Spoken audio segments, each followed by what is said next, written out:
We're going to move to our next submitter, Grace Church Gisborne, and we've got Brewer Vroon, who's joining us now. Kia ora, Brewer. Kia ora. Welcome. Thank you for coming to provide an oral submission today. We've allocated 10 minutes for you, so really over to you, but if you would like some question time, do leave some time at the end of that 10 minutes. Thank you very much. I appreciate this. Tēnā koutou and greetings to everyone here on the Justice Committee. My name is Brewer Vroon and I am here to make a submission on the Conversion Practices Prohibition Legislation Bill on behalf of Grace Church Gisborne. So thank you again for giving me your time.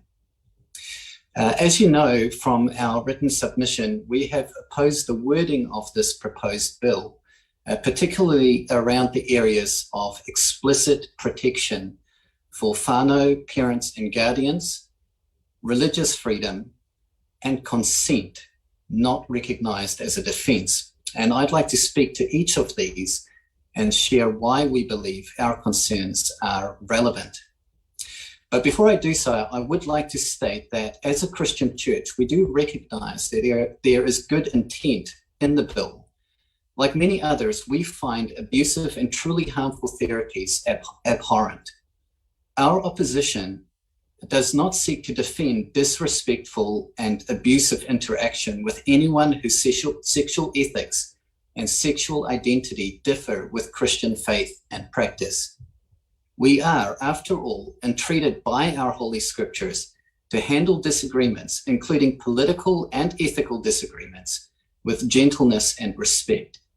So let me say again, our opposition to the wording of this bill is not aimed at defending abusive and truly harmful therapies, but we are nevertheless in opposition because the bill, in its current form, would infringe upon natural parent-child relationships, restrict expression of the 2,000-year-old Christian faith, and potentially incriminate offering requested advice on sexuality and gender identity.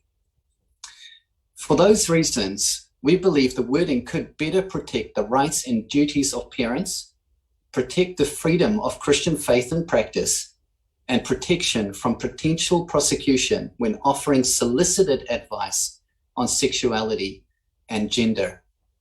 So let me speak to explicit protection for whānau, parents and guardians. Many of our church members are either parents or desire to be parents in time to come.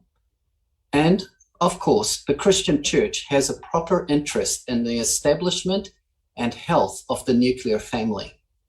But the health of the family is severely undermined when parents are forced to conduct their parenting obligations and duties under the fear of being penalized or worse for holding healthy conversations on sexuality and gender that a child in their care may take exception to.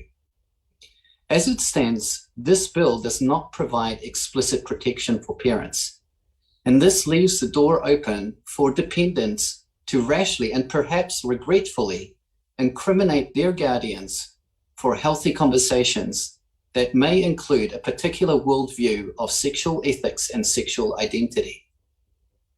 On a personal note, and I believe I am speaking for other parents also, this is a frightening prospect.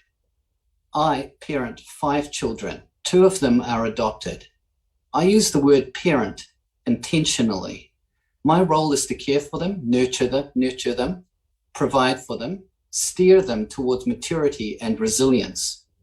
But this also includes instilling in them character, morality, and the worldview or religion I have found to be most fitting to navigate the complexities of life. In other words, I'm not a disinterested caretaker of children waiting for someone else to form the character and morality of my children. That would be negligence. But this bill, without stating explicit protection, would potentially criminalize me for fulfilling my parental duties and responsibilities. Worse still, if jail time is enforced, it would leave my children without the care of their father or mother or both. The bill would need amending to give explicit protection to parents who are conscientiously nurturing and maturing their own children for productive engagement in the world. Secondly, let me speak to religious freedom. As we stated in the written submission, the bill conflicts with well-established New Zealand legislation, particularly the New Zealand Bill of Rights Act, not to mention Article 18 of the Universal Declaration of Human Rights.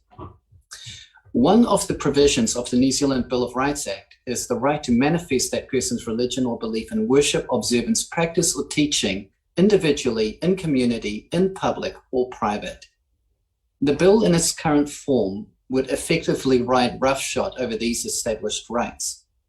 As a Christian church whose faith and practice is informed by the Christian scriptures, we routinely call people to virtues they do not yet possess and to leave vices they do possess.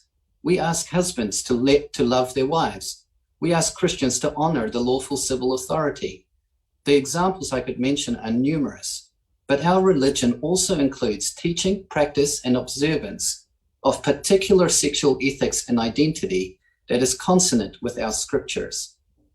Our concern is this bill would remove previously well-established protection for religious freedom. Whether the state agrees or disagrees with Christian understanding of sexual ethics and identity is not so much the issue here. Rather, it is whether this bill would remove, at least in principle, the liberty of and freedom of Christians to maintain and manifest their religious beliefs and practices. Lastly, I would also like to speak to the issue of consent.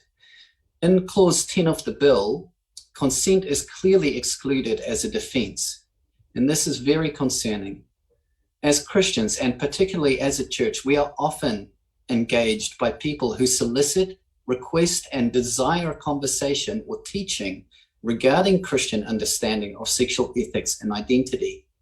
This is good and healthy to make inquiry on a point of view you may not fully agree with or still seeking to understand. Whenever such information or conversation is requested, we are only too happy to engage in a respectful manner. But this bill could well turn those conversations and information sharing situations into a criminal offense.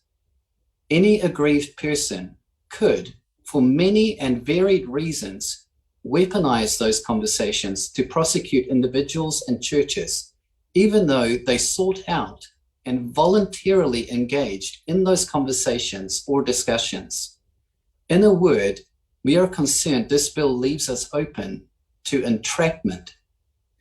We respectfully request the wording of the bill be modified to recognize consent as a reasonable and legitimate defense from prosecution. Dear committee members, thank you for your time.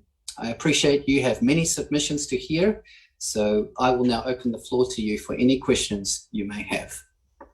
Thank you very much, Brewer, for that thorough submission as well as for your written submission. Just looking to colleagues for any questions or comments.